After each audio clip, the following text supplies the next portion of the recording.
quand tu passes de ça à ça, mais qu'en fait t'es trop contente. Je trouve qu'on parle beaucoup des gros PR package waouh que les marques envoient, notamment Dior, mais on parle pas assez des petits paquets un petit peu avant-première qui te font sentir encore plus exclusif et privilégié. On a une petite note de Francis Kurkdjian, qui est du coup un des nés qui travaille avec la maison Dior, et une petite fiole avec absolument aucune information à part son nom, Shine 47. On va essayer de découvrir un petit peu et deviner les notes ensemble.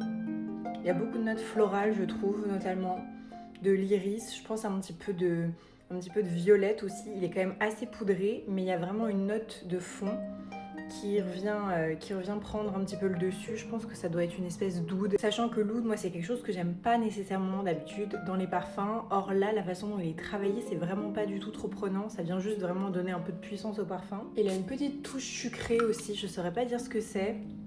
Peut-être de la pêche. C'est vraiment un parfum qui va être idéal pour le printemps, mais plutôt les soirs de printemps, je trouve. En tout cas, j'ai trop hâte de savoir exactement ce qu'il y a dedans. Dites-moi si vous pensez que c'est collection privée ou collection classique.